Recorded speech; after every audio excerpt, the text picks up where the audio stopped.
Hi guys, I have an insight that comes from Matthew 21 verses 33 through 46. It is the parable about the wicked vine dresser, and the Lord gave me other scriptures that I'll edit into this video. He gave me an insight he wants me to release, so I will not delay and I will do it in obedience. Please pray for confirmation and discernment over all words that you hear. Always take everything back to the Father. So anyways, getting into it, this parable in particular is about the wicked vine dresser who in the parable, the Lord said there was like a wealthy man who had a vineyard, and he left it in the care of people to oversee it, to make sure it was being productive. That wasn't me. The baby is boo-booing. And that they're being productive and, being fruitful. And so, of course, the wealthy man comes back for his product and, take back what he left in their care, and the people were entitled to it, and they unalived the son and they beat up all the other messengers. And so the Lord basically was asking at the end of the parable, how do you think the wealthy man is going to deal with these people, especially the wicked vine dressers? And so the Lord told me straight from this scripture that there are people in his body, and also people who aren't saved at all, who are stealing from him. He's looking at it as if you are doing it to him. Despite the messengers, it is the one who is producing what is being brought forth from the messengers.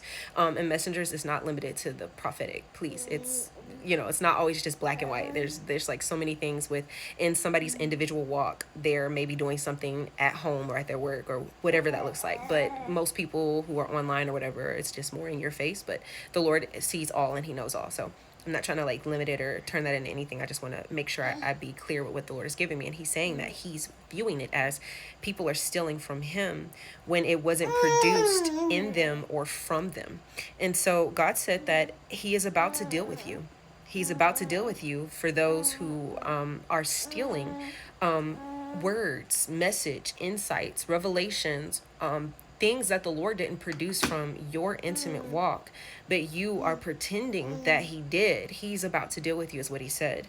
He said, when something is authentically produced from intimacy with him, it doesn't matter if a trial comes upon that same person, because they have already been refined and came out as gold. But he said to those who haven't gone through that process, and they're going to be dealt with, they're going to see the outcome of that. And so basically what the Lord was showing me is that he doesn't take lightly, and he has not been passive when he's witnessed people do this. And we already feel the spiritual climate of this shift, of this divide that's going on in the body. And it's not a divide as if God is coming to bring division. He already did that, right? We're either in Goshen or judgment territory, which was what we all were in before Jesus came and redeemed us from that, right? And situated us as citizens in heaven. So it's not that. It's literally what the Lord is showing me, a rearranging of his household. And that's why he judges first his household, so that he makes sure what is being produced and pushed out is like high quality product. And he gave me a word about this long ago, in the imagery of a gourmet baker and somebody that is picking up a cookie from like Dollar General. If you go to a gourmet cookie shop and then you go to Dollar General, it's gonna have two different tastes down to the ingredients and the preservatives and all these things in it. And the Lord doesn't want to give his people going into a dark land products that are going to be ineffective or not the best of the best, right? And so that's why there's trials, right? Just like with a product, there's a trial before you get the full product. There's a testing before you get to enjoy the full product. You get a sample before you get the whole thing. And so the Lord is saying that there are people who are stealing from him. That's how he's witnessing it as, because he said that if it is his vineyard and he is over the one that is producing it, then if somebody goes in and they take it and they go pass it off as their own, and actually he calls this spiritual alchemy. And I'm not sure when he wants me to release what he's taught me about this, but I know it's coming soon, because this keeps being brought up in the things that he shows me, as well as edifying and how he uses me to counsel.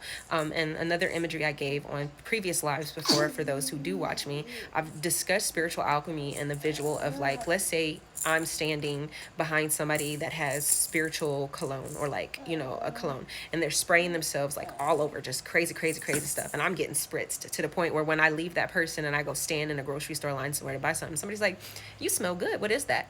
And instead of me saying, oh, actually, this is from something, but you know what? I might look into it. I go, yeah, it's me. I have this scent, this aroma.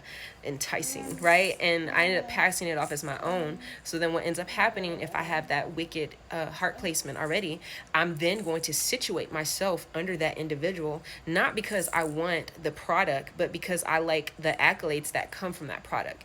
And so the Lord sees this as spiritual alchemy, because you don't have that product yourself. So you have to go situate yourself under different things, or you have to go collect different insights and revelations and prophetic words and messages and deliverance knowledges and insights, not in a way that's authentic to your relationship and your walk with the Father, but as a way to pass off you as being something you're not. And this has happened a lot. There's so many people I've seen just on this app alone, where I've talked with the Father and also other people, and other people, not as in gossip, as in these are people who are not online like this, like the Lord has called me forth their wise counsel.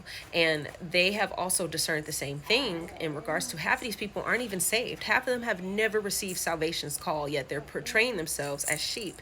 And the Lord talked about this. So anyways, long story short, the Lord is saying he's about to deal with people in this season who do that. And you'll know if you're doing that, because one, if you're a believer, then you have the Holy Spirit, which is going to work as a conviction to let you know, okay, yeah, maybe you need to chill.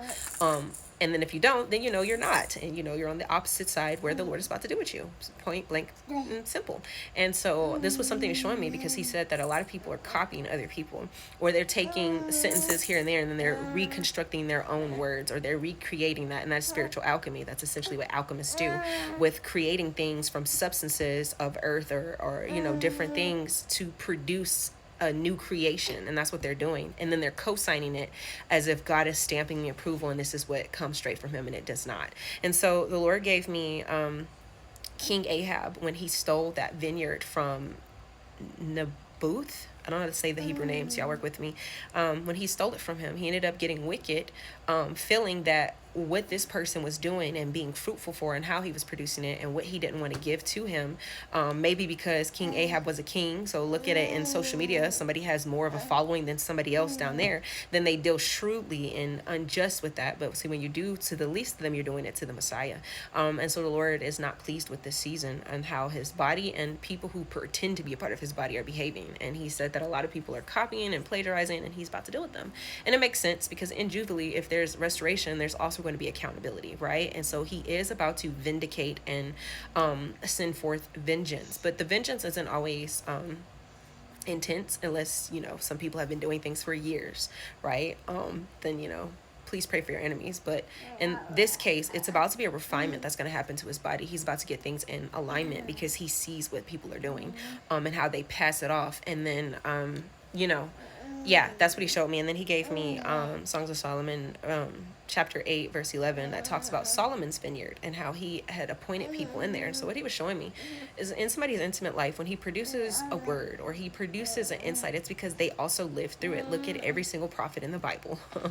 They usually lived through what they ended up teaching about. And we look at it and we're like, oh, did he eat cakes cooked over boo-boo, you know? And it's like, yeah, he did, because the word that he was producing, he lived it. It was already refined in him, therefore he boldly went out and proclaimed it. And a lot of people who are doing this have not lived out what the word is even in the first place, but yet they're passing it off, because a lot of them, I've mentioned this before, and it's not funny, but they're passionate about paying bills. They're not necessarily doing this for God's glory. It's for their lifestyle, their livelihood.